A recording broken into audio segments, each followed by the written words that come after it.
ప్రజలంతా ఒక చోట గుంపులు గుంపులుగా వస్తున్నారు. దేవుని ప్రజలంతా గుంపులు గుంపులుగా వస్తున్నారు. వాళ్ళని చూసిన జనం ఏమన్నారంటే, ఎక్కడికి వెళ్తున్నారు మీరు? హలో, మీరు ఎక్కడికి వెళ్తున్నారు? ఏమిటి గుంపులు గుంపులుగా బయలుదేరి ఎక్కడికి వెళ్తున్నారు అని వాళ్ళని అడిగారు. మేమా మా దేవుణ్ణి ఆరాధించడానికి వెళ్తున్నాం అని వాళ్ళు అన్నారు. ఎక్కడి నుంచి వస్తున్నారు? మేము ఒకప్పుడు ఇనప కొలిమిలాగా కొలిమిలో ఉన్నట్టుగా ఖాళీ బుగ్గై బూడిదైపోయి జీవితాలు అనవసరం అనుకొని ఒకప్పుడు అదిగో ఆ పాపపు శాపంలో ఉన్నాం. నిజమైన దేవుణ్ణి నమ్ముకొని, మాట్లాడే దేవుణ్ణి నమ్ముకొని, మా కష్టాలు, మా బాధలు, మా శ్రమలు అర్థం చేసుకునే దేవుణ్ణి మేము నమ్ముకొని ఇక ఆయన్ని ఆరాధన చేసుకుందామని ఈ పాపపు ఊబిలో నుండి, ఈ ఇనప కొలిమిలో నుండి మా జీవితాల్ని పీల్చి పిప్పి చేసిన ఈ ప్రాంతం నుండి మేము వెళ్ళిపోతున్నాం, దేవుణ్ణి ఆరాధించేదానికి వెళ్ళిపోతున్నాం అని ఆరాధించుకుంటూ దేవుని గురించి కీర్తనలు పాడుకుంటూ అలా వెళ్ళిపోతున్నారు. చాలా దూరం ప్రయాణం వెళ్ళిపోతున్నారు. పిల్ల జల్ల అందరు కలిసి వెళ్ళిపోతున్నారు. అలా వెళ్ళిపోతుంటే ఓ ప్రాంతానికి వచ్చినప్పుడు ఆ దేశాన్ని పరిపాలిస్తున్న రాజు ఏం చేశాడంటే, ఆగలే, ఎక్కడికి వెళ్ళేది మీరు? అయ్యా, మేము మీ దేశాన్ని దాటి అద్దరికి వెళ్ళిపోతాం, మా దేశం అక్కడ ఉంది, అక్కడికి వెళ్ళి మేము దేవుణ్ణి ఆరాధించుకోవాలి అని ఆ రాజుగారిని కోరుకున్నారు. అయితే రాజుగారు ఏం చేశారు తెలుసా? పొరపాట్లు కూడా మా దేశం మీద వెళ్ళేదానికి లేదు. మీరు ఇంతమంది జనం మా దేశం మీద వెళితే మా దేశం ఉంటుందా? మా పొలాలు ఉంటాయా? మేము బతుకుతామా? అదిగో అదొక దారి ఉంది చూడు, అదిగో అటొక దారి ఉంది, ఆ దారిని మీరు మీ దేశానికి వెళ్ళండి అని ఈ రాజు వాళ్ళకి చెప్పాడు. వాళ్ళు అన్నారు, బాబు మేము చాలా దూరం ప్రయాణమై వస్తున్నాం, మేము ఇటు తిరిగి వెళితే ఇంకొక 80 కిలోమీటర్ల దూరం ఎక్కువైపోద్ది, ఇటు వెళితే 8 కిలోమీటర్లో అవతల దాటిపోతాం, బాబుని మీకు దండం పెడతాం, మమ్మల్ని పోనివ్వు బాబు అని అంటే, దేవుడు లేడు జీవుడు లేడు, నోర్మై, భక్తి అంట, ప్రార్థన అంట, వీళ్ళు దేవుడు అంట, ప్రార్థన అంట, భజన అంట, ఆరాధన, నోర్మై అని రాజుగారు దేవుని బిడ్డల్ని అదో రకంగా మాట్లాడాడు. మాట్లాడితే వాళ్ళంతా ఏం చేశారు? అలా దేవునికి మొరపెట్టారు, అయ్యా ఈ మూర్ఖుడు మనసు మార్చు, మమ్మల్ని ఈ దేశం మీద పోనిచ్చేటట్టుగా ఆడి మనసు మార్చయ్యా, 8 మైళ్ళలో మేము అవతలకి వెళ్ళిపోతాం, 80 మైళ్ళు తిరిగిపోమంటున్నాడు ఈ మూర్ఖుడు, ఆడి మనసు మార్చు బాబు అని దేవుని బిడ్డలందరూ ప్రార్థన చేస్తున్నారు. అంతలో ఈ రాజుకు ఒక పుండు పుట్టింది. ఏమిటి ఆ పుండు అంటే, ఒకడున్నాడు మంత్రాలు చేసి అంతరాలు కట్టి శాపాలు పెడుతుంటాడు అందరినీ. ఆ నోట్లో శాపం వచ్చిందంటే ఎవరిని చూసి శపిస్తాడో వాళ్ళు శపించబడిపోతారని ఆ ఊళ్ళో ఆ ప్రాంతంలో అందరికీ తెలుసు. ఆ నోరు అట్లాడిది, ఆడి నోరు అట్లాడిది, ఎవరిని శపిస్తే వాళ్ళు శాపం అయిపోతారట. అట్లాంటి పేరు తెచ్చుకున్న ఒక మూర్ఖుడు అక్కడ ఉన్నాడు. రాజుగారు అక్కడికి వెళ్ళాడు. వెళ్ళి, అబ్బాయి నీకు ఎంత డబ్బు కావాలని నేను ఇస్తా, వచ్చి ఆ దేవుడు బిడ్డలు అంటున్నారే వాళ్ళకి శాపాలు పెట్టు, వాళ్ళు నాశనం అయిపోవాలి, అక్కడే వాళ్ళు బుగ్గి అయిపోవాలా, వాళ్ళ మట్టి అయిపోవాలా, వాళ్ళు ఆకులు రాలినట్టుగా అరణ్యం సావాలి, శాపం పెడతావా అని ఆ దుర్మార్గుడిని అడిగాడు. ఆ దుర్మార్గుడు ఏమన్నాడు, ఎంత ఇస్తావు, డబ్బు ఎంత ఇస్తావు చెప్పు, శాపాలు పెడతా. నా సంగతి నీకు కూడా తెలిసిపోయిందా రాజుగారు, నా మాట అంటే ఏమనుకున్నావు, నాకు ఆశీర్వదించడం తెలియదు కానీ శాపాలు పెట్టడం తెలుసు, గనుక శాపాలు పెడతా, ఎంత ఇస్తావు అని అడిగారు. ఏంటి అది, కొంచెం ఆపండి అయినా నీకు దండం పెడతా. ఆడు ఆపేసి ఆడు పెట్టినైనా చాలే, ఇది లైట్ చాలే, వాళ్ళు ఎన్నే కాస్త గమనించండి, శాపాలు అయితే పెడతాను కానీ నాకు ఆశీర్వాదాలు తెలియవండి. నువ్వు శాపాలు పెట్టమనే కదా నన్ను అడుగుతున్నావు. పెడతాను, ఎంత ఇస్తావు, నువ్వు ఎంత కావాలని ఇస్తా. అతని దగ్గర బోళ్ళంత డబ్బులు తీసేసుకొని నామాలు పెట్టుకొని అదేదో పూజలు పునస్కారాలు చేసి కాస్త గుంజిళ్ళు పెట్టి శంపలు వాయించుకొని మహాభక్తుడు అనమాట, శాపాలు పెట్టే భక్తుడు. వచ్చాడు, వస్తే ఎక్కడున్నారు వాళ్ళు అంటే ఈ దెబ్బకి చూడో, ఈ గుట్టకి చూడవయ్యా, వాళ్ళు కనబడతారు నీకు, వాళ్ళని శాపాలు పెట్టో అంటే రాజుగారు మీరు కూడా రండి అంటే ఇద్దరు కలిసి ఆ కొండెక్కారు, ఒక ఎత్తైన కొండెక్కారు. ఇల్లేనా? ఇల్లే. మరి శాపాలు పెట్టమంటావా? పెట్టేదానికా నేను తీసుకొచ్చింది ఇక్కడికే అని అంటే, ఇదిగో పెడతానని అక్కడ కొంచెం సోమంత్రం చేశాడు. ఆ నిమ్మకాయలు పెట్టి, పచ్చిమిరపకాయలు నిలబెట్టి, పేడ తెచ్చి పేడలో పువ్వులు పెట్టి ఈ దరిద్ర పనులన్నీ చేశాడు. ఏమండి, ఆడికి పూజకి పేడే కావాల్సి వచ్చింది, ఇంకేం దొరకలే వాడికి. పేడ పెట్టి పేడలో పువ్వులు పెట్టి ఇక భజన చేసి చెవిలో పెట్టుకున్నాడు. ఇక లేచి శాపాలు పెట్టబోతున్నాడు. అయ్యగారికి అయిపోయింది పూజ. వీళ్ళందరూ ఇక్కడే ఆకులు రాలినట్టుగా రాలిపోవాలి అని అనబోతే నోట్లో ఏమొస్తుందో తెలుసా? వీళ్ళు బహుగా ఆశీర్వదించబడాలి అని నోట్లో వచ్చేస్తుందండి. ఆడికి వచ్చేస్తుంది. అమ్మో ఏంటి నేను ఆశీర్వదించబడుతున్నా, అయ్యో తప్పు అని చెప్పలేసుకుని రాజు వైపు చూశాడు. రాజుగారు ఉరుమును చూశాడు. ఒరే, నీకు డబ్బులు ఇచ్చి బంగారు ఇచ్చి ఇంత ధనం ఇచ్చి నేను తీసుకొచ్చి శాపాలు పెట్టమంటే నువ్వు ఆశీర్వాదాలు చెబుతావంటే, ఏమండే నేను శాపాలు పెట్టాలని నోరు తెరిస్తే నాకు ఆశీర్వాదం వచ్చింది ఏంటండి ఇదే? ఇదిగా మర్యాదగా నువ్వు శాపాలు పెట్టా అని కొంచెం పూజ చేసుకోనండి. పూజ చేసుకుని ఈసారి గట్టిగా చెప్తాను. కాసేపు పూజ చేసుకుని మరలా ప్రారంభించాడు. ప్రారంభిస్తున్న నోట్లో ఆశీర్వాదాలు వస్తూ ఉన్నాయి. దేవునికి స్తోత్రం, హల్లెలూయా. దేవుని బిడ్డల్ని దూషించాల్సిన వచ్చిన వాడు ఆశీర్వాదాలు. ఇంకో సంగతి చెప్పనా, మేము అక్కడ కర్ణాటక ప్రాంతానికి వెళ్ళినప్పుడు అక్కడ నేను వెళ్ళి అక్కడ దిగానండి. ఆ రాత్రి నుంచి మీటింగ్లు, వాళ్ళు వచ్చి మీటింగ్లు పెట్టడానికి వీలు కాదన్నారు. ఎందుకు అన్న యేసు ప్రభు మాటలు చెప్పకూడదు, మా మతాన్ని మేము కాపాడుకోవాలా అన్నారు. అరే ఎర్రోళ్ళారా, మతాన్ని కాపాడుకోవడం ఏంటిరా? మతంలో బలం ఉంటే కాపాడుకోవడం ఏంటి? బలం లేకపోతే కాపాడుకోవాలా? లేదు, మీరు ఎన్నైనా చెప్పండి, పెట్టేదానికి వీలు కాదన్నారు. ఎవరెవరు పెట్టేదానికి వీలు కాదంటున్నారు నాకు రాసియండి, నేను వెంటనే ఢిల్లీకి ఫోన్ చేస్తా, పర్మిషన్ తెచ్చుకుంటే ఈ రాత్రి పెడతా. మీరెవర్రా చెప్పేదానికి? యేసు ప్రభుని గురించి చెప్పకుండా ఉండమని చెప్పేది మీరెవర్రా?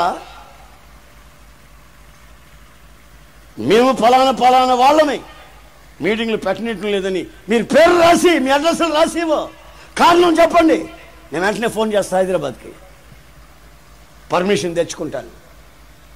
ఈ పోలీసు వాళ్ళు పర్మిషన్ ఇవ్వకపోతే హైదరాబాద్ తీసుకుంటాను, ఢిల్లీలో తెచ్చుకుంటాను. నాకు నా యేసు ప్రభుని గురించి చెప్పుకునే హక్కు, నేను ఈ ఇండియాలో భారతీయుడిగా పుట్టినందువల్ల, ఇది లౌకిక రాజ్యం కనుక, ఇది మతపరమైన రాజ్యం కాదు కనుక, నేను నా ప్రభువుని గురించి, నా ఇష్టదేవుని గురించి చెప్పుకునే హక్కు నాకు ఉంది. ఎవరా కాదనేది పోలీసు వాళ్ళకి కూడా చెప్పా. ఇదిగో వాళ్ళు అన్నారని మీరు ఆటంకపరుస్తారా? ఆటంకపరచుకోదు. ఇదిగో మీరు కూడా మీ పేర్లు గీర్లు రాసిండి, మీరు కూడా ఒప్పుకోలేదని చెప్పి నేను ఫోన్ చేస్తాను. అప్పుడు ఏమన్నారో తెలిసినా, ఏమండే ఏసమ్మ గారు, అట్లా మేము రాసిలేము కానీ మీరు ఈ రాత్రికి పెట్టండి, వాళ్ళని కూడా రమ్మంటాం, కుర్చీలు వేసి కూర్చోండి, మీ మతాన్ని గురించి ఏమన్నా చెప్తే అప్పుడు ఆపేస్తాం, మీరు కూడా కుర్చీలో కూర్చోండి, ఆయన గారు ఏదో చెప్తారంటే వినండి అని పోలీసు డిపార్ట్మెంట్ వాళ్ళకి చెప్పారు. మీరు చెప్పారని మేము ఆపలేమండి. ఇది సెక్యులరిజం. ఇది ప్రతివాడు తన ఇష్టదేవుని గురించి ప్రకటన చేసుకున్న దానికి సర్వ హక్కులు భారతీయుడికి ఉన్నాయి. ఒక దొర ఇక్కడికి వచ్చి మాట్లాడడానికి లేదు, కానీ మేము మాట్లాడవచ్చు, మాకు హక్కు ఉంది. దొరలు మాట్లాడకూడదు. ఇక్కడికి వచ్చి మేము మాట్లాడచ్చు, మేము ఇక్కడ పుట్టి పెరిగాం కనుక. పోలీసు వాళ్ళు వ్యాన్ తీసుకొని వచ్చి ఒక 30 మంది నిలబడ్డారు. మీరు ఏం మాట్లాడతారో మాట్లాడండి, మత సంబంధంగా ఏమైనా మాట్లాడారంటే మేము ఒప్పుకోం అన్నారు. మీ మతాన్ని గురించి ఏం చెప్తావయ్యా, మీకే కాపాడుకోవటం చేత కాకపోతే నా యేసు ప్రభువుల గురించి చెప్తాను వినండి అన్న.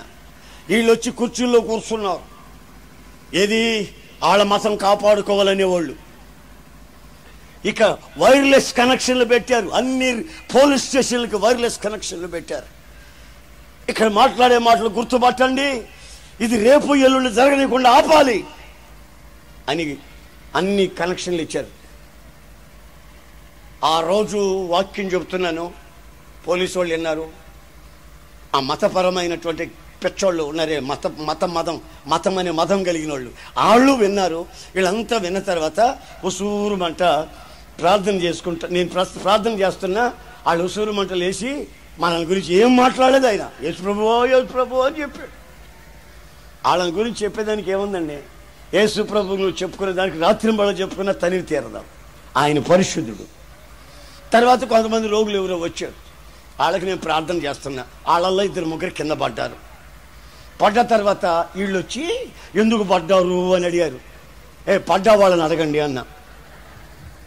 నన్ను అడుగుతారేమిటయ్యా, నేను ప్రార్థన చేశాను, యేసు ప్రభు నామం ఉచ్చరించాను, వాళ్ళు పడ్డారు. వాళ్ళు లేచిన తర్వాత మీ ఊరోళ్ళు కదా, మేళ్ళ చుట్టూ తిరిగిన వాళ్ళు కదా, ఈ ప్రాంతం ప్రజలు కదా, మేము ఎక్కడి నుంచో వచ్చాం, వాళ్ళకి ఎందుకు పడ్డారో అని అన్నాను. వాళ్ళకి జవాబు చెప్పకుండా మామూలుగా వెళ్ళిపోయినా. ఇక రెండో రోజు అండి, ఇక్కడ వరుసగా కుర్చీల్లో కూర్చున్నారు చూడండి, వాళ్ళంతా వాళ్ళ కుటుంబాలతో వచ్చారు. ఎందుకు? ప్రార్థన చేయించుకుందామని. దేవునికి స్తోత్రం, ప్రైజ్ ది లార్డ్. ఈ మత పెంచగలిగిన వాళ్ళు ఉన్నారే, వాళ్ళ ఎండల్లో రోగాలు ఉన్నాయి, మోర్సల జబ్బులు ఉన్నాయి, టీబీ జబ్బులు ఉన్నాయి, సై జబ్బులు ఉన్నాయి, తాగుబోత్తనం ఉంది, ప్యాకెట్ అన్నీ ఉన్నాయి. వాళ్ళు ఇన్నంతసేపు మొదటి రోజు ఇన్ని, రెండో రోజు కుటుంబాలుగా వచ్చారు. పోలీసు వాళ్ళు కూడా పాపం వరుసగా కూర్చున్నారు. వాళ్ళు పిల్లల్ని భార్యని పిల్లల్ని తెచ్చారు నాకు తెలియదు. కానీ ఈ సందాలు వసూలు చేస్తున్నారే, సందాలు పడుతుంటారు చూడండి మీటింగ్ టైంలో, ఆ టైంలో ఈ కుర్రాళ్ళు పోలీసు వాళ్ళు దగ్గర పోయారు సందా చేయమని. నేను ఎవరే అంటానే ఉన్నానా, నా చిన్నపిల్లలు కదండి, వాళ్ళు చూడకుండా సందా ఇటు సంచి పెట్టేసరికి పోలీసు వాళ్ళు మొత్తం డబ్బులు తీసి దాంట్లో వేసారు. ఇక ఈ మత పిచ్చోళ్ళు ఉన్నారే, వాళ్ళ దగ్గర పోయారు, వాళ్ళ దగ్గర సంచి పెట్టారు, వాళ్ళు మళ్ళీ డబ్బులు వేసారు, సందా వేసారు. అటు మీటింగ్లు జరిపించమని. ఇంకా దేవునికి స్తోత్రం. ఇక మూడో రోజు పొరపాటును కూడా ఎవరు రాలేదండి. ఎందుకు రాలేదంటే వాళ్ళు చెప్పే మాటల వల్ల మనుషులు మారుతున్నారు. మనం ఎన్ని భజనలు చేసినా తాగుబోతు భజనలు, మనం ఎన్ని భజనలు చేసినా, ఎన్ని పూజలు చేసినా, ఎన్ని పండగలు చేసినా ఎవడూ మారలా, ఎవడు ఒక్కడ మారలా. తాగుబోతాడుగానే ఉంటాడు. పండగ ముందు తాగుబోతాడే, పండగ అయిన తర్వాత తాగుబోతాడే. ఇక మారింది ఎక్కడ? పండగ చేసింది ఎందుకు అర్థం కాదు, లక్షలు ఖర్చు పెట్టి.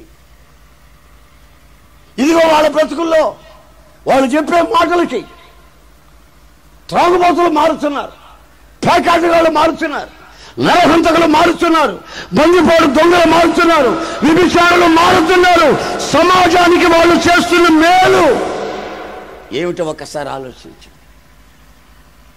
తాగుబోతాడు నా దగ్గరికి వచ్చి, ఏమండి ఏసన్ గారు తాగొద్దు అని అంటున్నారు మీరు. మేము తాగకపోతే ప్రభుత్వం పడిపోద్దండి అన్నాడు వాడు. ఇప్పుడు ప్రభుత్వం దేని మీద ఉందో తెలుసా? ఈ లిక్కర్ సహాయం మీద ప్రభుత్వం నడుస్తుంది.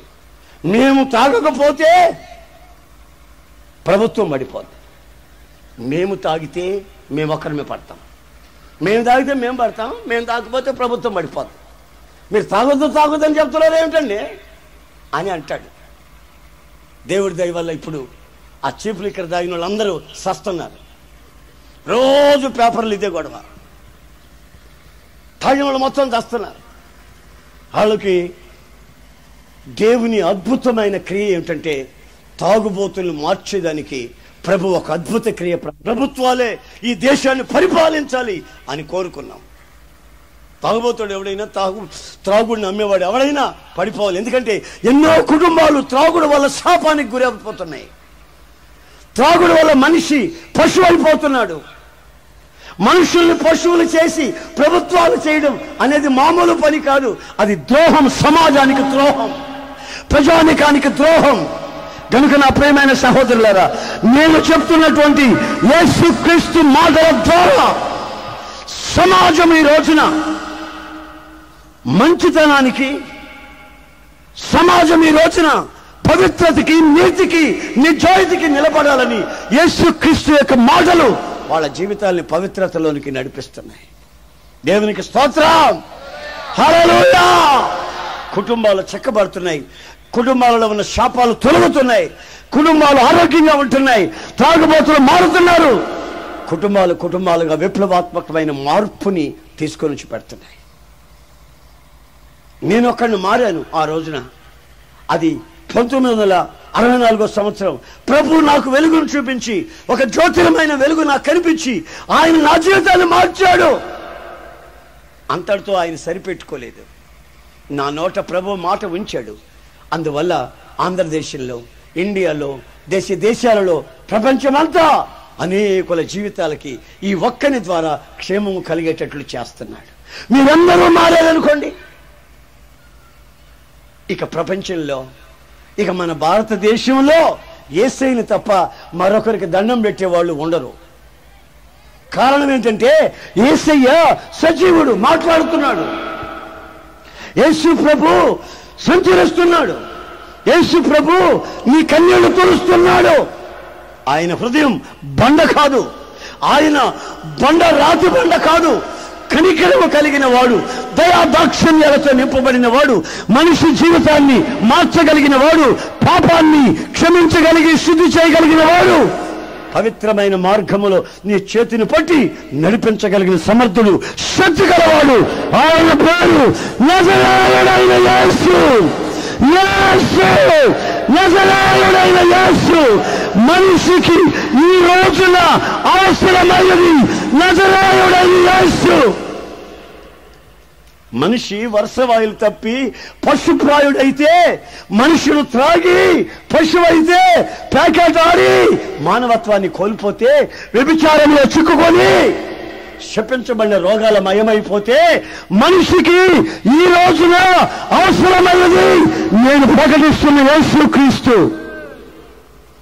ఆ యేసుక్రీస్తు మీ జీవితంలో అడుగు పెడితే, ఆ యేసుక్రీస్తు నామం స్మరిస్తే, ఆ నామ స్మరణ నీ నోట పలికితే నీ కలిగేది ఏమిటో తెలిసిన? పరిశుద్ధత, నెమ్మది, విశ్రాంతి, ఆయన రెక్కల నీడలో ఉన్న సురక్షితమైన అనుభవం నీవు అనుభవిస్తావు. ప్రైజ్ ది లార్డ్, హల్లెలూయా. ఒకడు పనికిమాలినోడు ఈ ప్రజల్ని ఏమో చేయాలని, ఈ క్రైస్తవుల్ని ఏమో చేయాలని విర్రవిగి ఏదో చేయబోతే ఆడి నోట్లో ఆశీర్వాదాలు వస్తున్నాయి కానీ శాపాలు రావట్లేదు. రాజుగారు ఒకసారి, రెండోసార్లు వార్నింగ్ ఇచ్చి, నేను ఇక్కడ తీసుకొచ్చింది వాళ్ళని ఆశ్రయించమనా శపించమనా? నేనేం చేయమంటానండి? నోరు తెరిస్తే ఆశీర్వాదాలు వస్తున్నాయి నా నోట. అదేంటండి, దేశమంతా తిరిగాను, అక్కడ తిరిగాను, ఎవరిని శాపం పెట్టమంటే వాళ్ళని శాపం పెట్టాను, ఆ కుటుంబాలు నాశనం అయిపోయినాయి.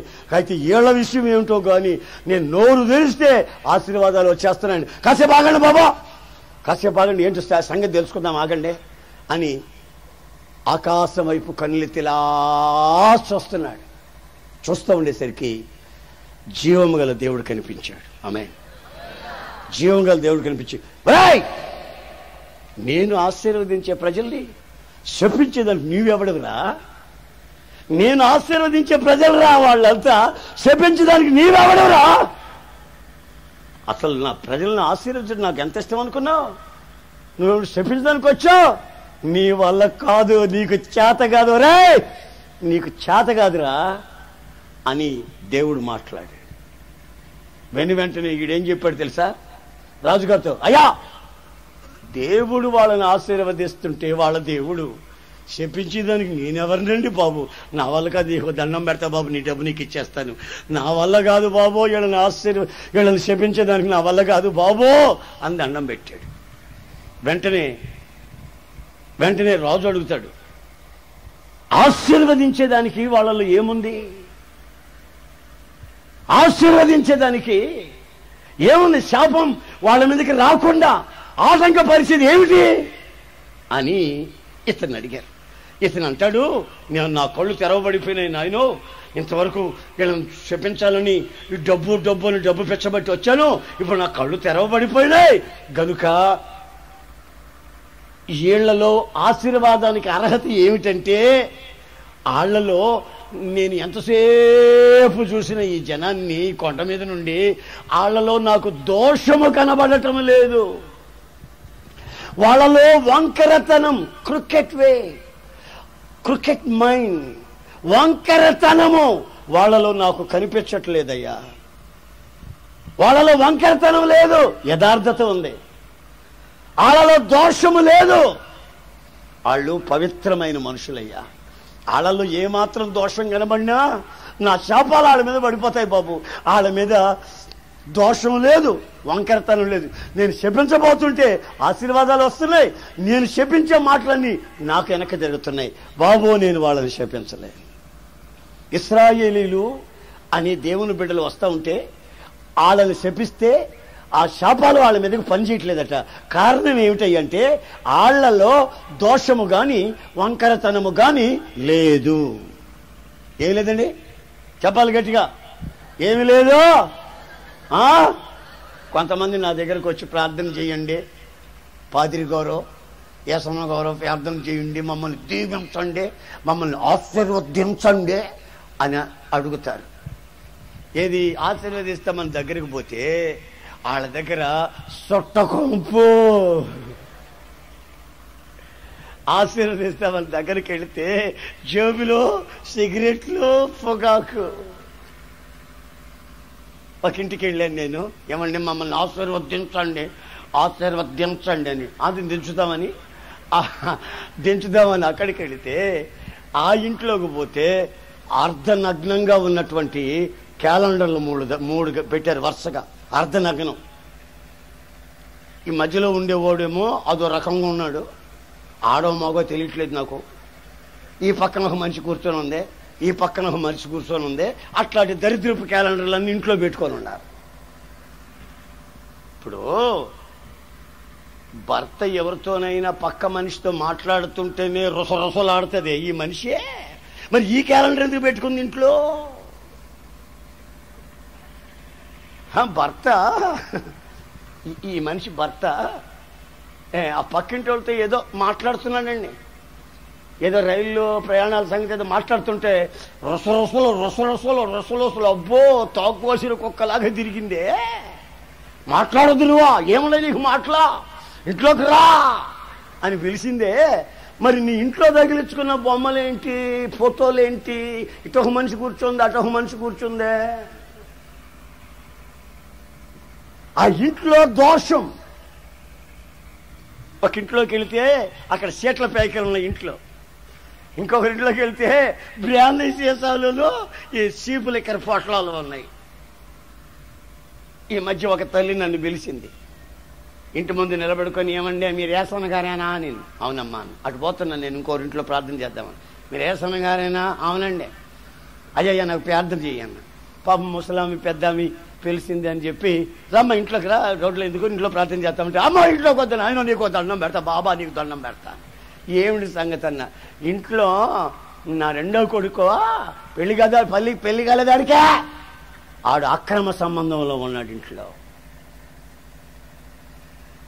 నువ్వు నా ఇంట్లోకి వచ్చే అర్హత నాకు లేదు బాబు. మా ఇంట్లోకి వచ్చి మా ఇంటిని ఆశీర్వదించినా నా కొంప ఆశీర్వదించబడదు. ఆడికి పెళ్లి చేస్తానంటే చేసుకోడు, దరిద్ర పనులని కొంపలో చేస్తాడు.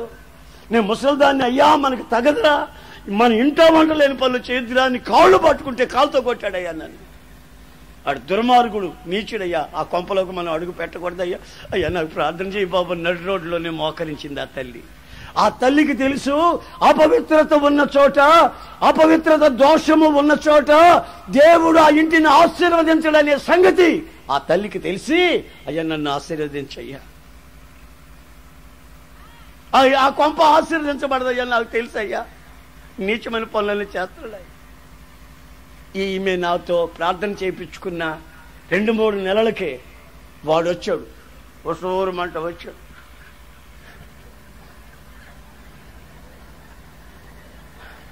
ఆడి వయసు ఎంత 24. ఉసూరమంట వచ్చాడు. అబ్బాయి ఏంటన్నా? ఏమో రక్తంలో తిరుగుడు వచ్చింది అంటున్నారండి, అదేమో హెచ్ అంటున్నారండి, అదేమో కట్ట అంటున్నారండి, అదేదో జబ్బు అంటండి, డాక్టర్ గారు దిగిపోతే ఇంకా నువ్వు 11 రోజులు బతుకుతామని చెప్పారండి. ఇక నాకు ఉండే ప్రాణం ఆ డాక్టర్ దగ్గరనే పోయిందండి. ఉసూరమంట వచ్చానండి.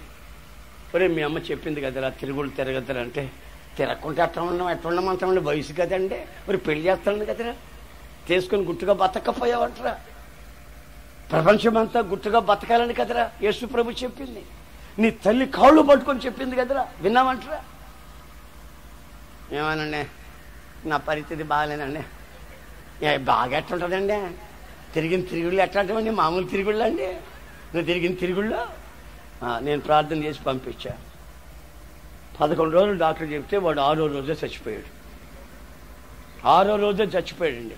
అంటే ఏసైనా ప్రార్థన చేసి తొందరగా బతుకుతారని మీరు అనుకోవద్దు. చాలామంది చచ్చిపోతున్నారు. అంటే వాడు ఈ జబ్బుతో ఉన్నాడా? నేను ప్రార్థన చేశాను, ప్రభా కనికరించినైనా ఈ బిడ్డను బాగు చేయనైనా, మృతతుల్యమైన శరీరాలను కూడా మీరు లేపగలని శక్తి గలవాడు దేవుడా అని ఇంత ప్రార్థన చేశానా? ఆడు ఆ రోజు వెళ్ళి మళ్ళా తాగాడంట. ఏమైనా ఎందుకు తాగామంటే నొప్పులకే, ఒళ్ళు నొప్పులకి తాగానులే అంటాడు. ఒళ్ళు నొప్పులకి తాగాడు అంటాడు. తాగాడు 6వ రోజు చచ్చిపోయాడు. నా ప్రియమైన సహోదరులారా, ఒకసారి మీరు మీ జీవితాలని ఆలోచించండి. ఈ రోజున ఆ సంఖ్యాకాండం 23వ అధ్యాయం, ఆ బైబిల్లో ఉన్న సంఖ్యాకాండం 23వ అధ్యాయం 21వ వాక్యంలో 20-21 చదువు. 20-21 దీవింపుమని నాకు సెలవాయను. 23వ అధ్యాయం బిలాము అంటున్నాడు, దీవించమని నాకు సెలవాయను. ఆయన దీవించెను, ఆయన దీవిస్తున్నాడు, నేను దానిని మార్చలేను. ఆయన యాకోబులో ఏ దోషమును కనుగొనలేదు, ఏ దోషము లేదు. హల్లెలూయా. ఇశ్రాయేలులో ఏ వంకరతనమును చూడలేదు. చూడండి, మీరు ఆశీర్వదించబడాలంటే ఏ పనికిమాలినోళ్ళైనా మంత్రమో తంత్రమో చేతబడులో అదో ఇదో మీకు విరోధంగా ఏదైనా చేయాలనుకుంటే, మీలో అపవిత్రత ఉందనుకోండి, మీలో దోషం ఉందనుకోండి, అవి మీ మీద పనిచేస్తాయి. అయితే మీలో యథార్థత, సిన్సియారిటీ, మీలో పవిత్రత, వంకర మాటలు లేకుండా మామూలు మాటలు మాట్లాడే ఆ తత్వం మనం కలిగి, అపవిత్రత లేకుండా మన బ్రతుకులు, మన ఇళ్ళు, మన పిల్లలు, మన వ్యాపారంలో కానీ మన ఉద్యోగంలో కానీ అపవిత్రత లేకుండా జాగ్రత్త పడాలి. దోషం ఉంటే శాపం వస్తుంది, దోషం లేకుండా జీవిస్తే శాపము నిర్మూలమైపోతుంది. మీరందరూ ఆశీర్వదించబడాలని, మీ ఇళ్లలో ఏదైనా దోషం ఉందేమో ఈ రాత్రికి ఇప్పుడే మీరు వెళ్ళి కనుక్కొని తెలుసుకొని ఆలోచించుకొని మీ జీవితాలు సరిచేసుకోవాలని దేవుని బట్టి ఇప్పుడు మిమ్మల్ని కోరుకుంటున్నాను. కొందరు కుటుంబాలు ఎప్పుడు రోగాలే, కొందరు కుటుంబాలు ఎప్పుడు కన్నీళ్ళే, కొందరు కుటుంబాలు ఎప్పుడు శాపాలే, దెబ్బలట్లే, ఎప్పుడు చూడు గొడవ పెట్టుకొని గందరగోళాలు అయిపోయి ఆ కుటుంబం సమాధానంగా నెమ్మదిగా ఉండదు. వండుకున్న అన్నం కూడా తిన్నదాకా నమ్మకం లేదు. తినకముందే గొడవలు పెట్టుకొని ఎవడు తినకుండా పడేస్తారు. అది వేడివేడిగా ఉండవు, పొద్దున్నే కుక్కలు తింటాయి. ఎందుకని ఈ శాపం కొన్ని కుటుంబాలలో? ఎందుకని ఈ శాపం? సమాధానం ఎందుకు లేదు? సంతోషం ఎందుకు లేదు? నెమ్మది ఎందుకు లేదు? విశ్రాంతి ఎందుకు లేదు? కుటుంబాలు ఎందుకు ఈ రోజున నరక కూపాలుగా మార్చబడుతున్నాయి? దీనికి కారణం కుటుంబాలలో దోషం, కుటుంబాలలో వంకరతనం, ద్వంద్వార్థాలు వచ్చే మాటలు, అనవసరమైనటువంటి ఆలోచనలు, పిచ్చ ఆలోచనలు, దరిద్రం, కుటుంబంలో ఉన్న అపవిత్రత దీనికి కారణం. ఒకసారి ఆ గోల్కొండ కిల్ల నుండి ఒక మిలిటరీ ఆయన వచ్చాడు. ఏమండి, నా భార్యకి ఆరోగ్యం పూర్తిగా దెబ్బతిందండి, ఈ 2 కాళ్ళు పట్టేసేయండి, 2 కాళ్ళు పట్టేసేయి. కిందనే మనకు మన లారీ కింద పడ్డ కుక్క చూసారు, లారీ కింద పడ్డ కుక్క ఈడ్చుకొని నడుస్తుంది. లారీ కింద పడ్డ కుక్క అట్లా ఈడ్చుకొని నడుస్తుంది. ఆయన చెప్పిన మాట, లారీ కింద పడ్డ కుక్కలాగా నడుస్తుందండి, లారీ కింద పడలేదు మొత్తానికి, అట్లా నడుస్తుంది. కాళ్ళు పట్టేసి నా భార్యకి ఎన్ని డాక్టర్లు తీసుకెళ్ళినా ఏ విధమైన స్వస్థత కనబట్టలేదండి అని చెప్పాడు.